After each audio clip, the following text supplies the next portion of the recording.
আমি সর্বশেষ যে নির্বাচিত প্যানেল, সেই প্যানেলের উদ্দেশ্যে আপনার যদি কোনো মেসেজ থাকে সেটি শুনতে চাই, এবং এরই মধ্য দিয়ে আমরা আমাদের আজকের গল্পটা শেষ করব। আসলে আমি আমার প্রত্যাশার জায়গাটা বলতে পারি, কোনো মেসেজ না। মেসেজ তো ওনারা অলরেডি অনেক পেয়েছেন, নতুন করে মেসেজ দেওয়া এটা একটা কেমন হয়ে যায়। আমার প্রত্যাশার জায়গা হলো তারা ইলেকশনের আগে যে পদ্ধতিগুলো, মানে যে তরিকাগুলো অবলম্বন করেছেন, যে কলাকৌশলগুলো অবলম্বন করেছেন, আমি আশা রাখি যে তারা এভাবেই চলবেন, এগুলো নিয়ে চলবেন। তার মধ্যে অন্যতম হলো যে ওনাদের যে সবাইকে নিয়ে চলার যে ব্যাপারটা, ইনক্লুসিভনেস, এই জিনিসটা যেটা করেছেন, আমি চাই এটা ধারাবাহিকতা এখানেও থাকুক এবং পুরো দেশে এটাকে ফলো করা হোক। ঢাকা ইউনিভার্সিটি এমন একটা জায়গা, সেখানে আপনি কোনো জিনিস কাউকে চাপিয়ে দিতে পারেন না। তো এখানে কোনো কিছু চাপিয়ে দিলে এটা ব্যাকফায়ার করবে।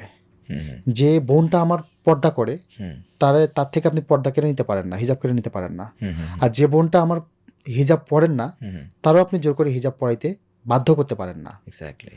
আমার যে অমুসলিম ভাইটা তার রীতিনীতি চর্চা করতে চান, তিনি তার মতো করে করতে পারেন। যেমন যে মুসলিম ধর্মভীরু ভাইটা কোরআন তেলাওয়াত করতে চান বটতলায়, তাকেও সেই সুযোগটা দেওয়া।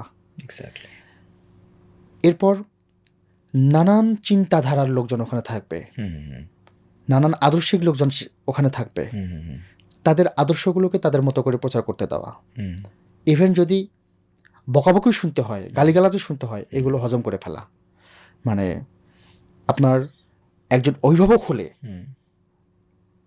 যেমন আমার বাবা, আমি যখন বাবার সাথে অভিমান করি, রাগ করি, ক্ষোভ দেখাই, এগুলো হজম করে যান।